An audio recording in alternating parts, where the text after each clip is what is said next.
வணக்கம், ஷெஃப் மகேந்திரவர்மா. நான் இன்னைக்கு செய்ய போகிறது என்னென்னா விருதுநகர் சிக்கன் கறி. இது கொஞ்சம் வித்தியாசமாக இருக்கும். அதில் மசாலா கொஞ்சம் அரைச்சி ஊற்றுக்கலாம். நான் என்ன பண்ணுறேன்னா இதில் சக்தி சிக்கன் கறி பவுடரும் சக்தி சிக்கன் கறி மசாலாவும் யூஸ் பண்ணி பண்ணியிருக்கேன். இது தேங்காவோட பொட்டுக்கடலை கொஞ்சம் முந்திரி பருப்பு சேர்த்து கொஞ்சம் சோம்பு சேர்த்து சேர்க்கல. இது ரொம்ப அருமையாக இருக்கும், வித்தியாசமாக இருக்கும். இது சப்பாத்தி பரோட்டாவோட ரைஸோட சாப்பிட்றது ரொம்ப டேஸ்ட்டாக இருக்கும்.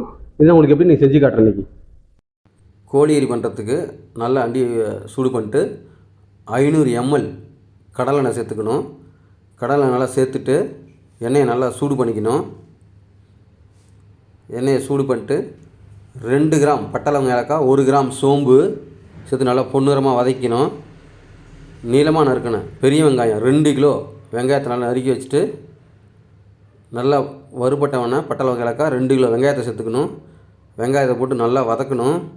உங்களுக்கு எந்த அளவுக்கு காரம் தேவைப்படுதோ அந்தளவுக்கு கொஞ்சம் பச்சை மிளகாய் சேர்த்துக்கலாம். ஒரு 10 பச்சை மிளகாய், 1 கைப்பிடி அளவு கருவேப்பிலை சேர்த்து நல்லா வதக்கிக்கணும். ஓரளவுக்கு நல்லா வதங்கின பிறகு இஞ்சி பூண்டு அரைச்சது 250 கிராம் சேர்த்துக்கணும். நல்லா வெங்காயத்தையும் இஞ்சி பூண்டையும் நல்லா சேர்த்து ஒன்றா நல்லா வதக்கணும். எந்த அளவுக்கு இஞ்சி பூண்டு வதக்கிறோமோ அந்தளவுக்கு நல்லா டேஸ்ட் வரும். ஒரு 50 கிராம் கொத்தமல்லி தண்டு. இது ருசியாகவும் இருக்கும், நல்லா வாசனையாக இருக்கும், சாப்பிட ரொம்ப டேஸ்ட்டாக இருக்கும். அதனால் ஒரு 50 கிராம் கொத்தமல்லி தண்டை சேர்த்துக்கணும். நல்லா போட்டு வதக்கணும். நல்லா வதங்கின பிறகு 2 ஸ்பூன் மிளகாய்த்தூள், 3 ஸ்பூன் கொத்தமல்லி தூள், 3 ஸ்பூன் சக்தி சிக்கன் மசாலா, 3 ஸ்பூன் சிக்கன் கறி பவுடர் எல்லாம் ஒன்றா சேர்த்துக்கிட்டு நல்லா வதக்கணும். நல்லா வதக்கிட்டு ரொம்ப வறுக்கக்கூடாது, பொன்னிறமாக வதக்கி நல்லா வறுத்துக்கணும். வறுத்துக்கிட்டு இதில் தக்காளி 1.5 கிலோ சேர்த்துக்கணும்.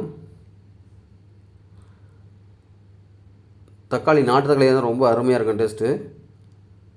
1.5 கிலோ தக்காளியை போட்டு இதில் நல்லா வதக்கணும். ஒரு மினிமம் ஒரு 5 to 10 நிமிஷம் நல்லா வதக்கணும். நல்லா வதக்கின பிறகு 2 ஸ்பூன் மிளகுத்தூள்,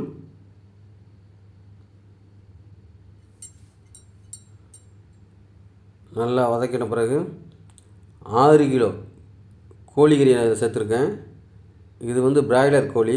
நீங்கள் நாட்டுக்கோழி சேர்த்தா ரொம்ப அருமையாக இருக்கும் டேஸ்ட்டு. இது 6 கோழி.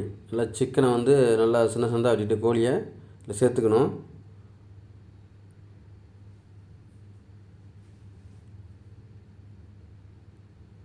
இந்த சிக்கனோட கொஞ்சம் உப்பு சேர்த்துக்கணும். தேவையான அளவு உப்பு. இந்த உப்பு சேர்த்து அந்த மசாலா வளர்க்கும் போது நல்லா கோழிகள் நல்லா மசாலா உள்வாங்கும். உப்பு தேவையான அளவாக இருக்கும். இல்லாட்டி அவங்க தனியாக சேர்த்திங்கன்னா உப்பு அந்தளவுக்கு மசாலா பிடிக்காது, உப்பும் பிடிக்காது. நல்லா போட்டு ஒரு 5 to 10 நிமிஷம் வதக்கணும்.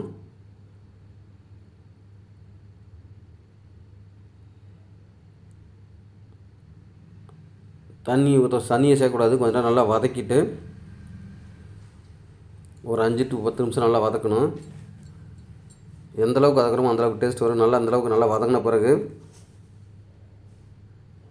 இப்போ இதுக்கு தேவையான மசாலா என்ன பண்ணால் 2 தேங்காய் நல்லா கிரேட் பண்ணி பூ எடுத்துக்கணும். 2 தேங்காய் எடுத்துகிட்டு 100 கிராம் பொட்டுக்கடலை, 50 கிராம் முந்திரி பருப்பு, 3 ஒன்றா சேர்த்து போட்டு நல்லா அரைச்சிக்கணுங்க. கிரைண்டரில் நல்லா அரைச்சிட்டு சிக்கன் வதக்கிட்டு இருக்கும்போதே இந்த தேங்காய், பொட்டுக்கடலை, முந்திரி பருப்பு 3 அரைச்சதை ஒன்றா சேர்த்துக்கணும். தண்ணி அளவு ரொம்ப அதிகமாக சேர்க்கக்கூடாது, லைட்டாக சேர்த்தா போதும். போட்டு நல்லா வதக்கணும். மினிமம் ஒரு 5 to 10 நிமிஷம் நல்லா வதக்கினோம்னா அந்த நல்லா வதப்படும். தேவைப்பட்டால் கொஞ்சம் தண்ணி சேர்த்துக்கலாம். நான் தண்ணி சேர்க்கலை. அவ்வளோதான். ஒரு 5 to 10 நிமிஷம் கொதிச்சோடனே ஒரு இந்தளவுக்கு ரெடி ஆகிடுச்சு. இது பரோட்டாவோட சப்பாத்தி சாப்பிட ரொம்ப அருமையாக இருக்கும். உங்களுக்கு பிடிச்சிருந்தால் லைக் பண்ணுங்கள், ஷேர் பண்ணுங்கள், சப்ஸ்கிரைப் பண்ணுங்கள்.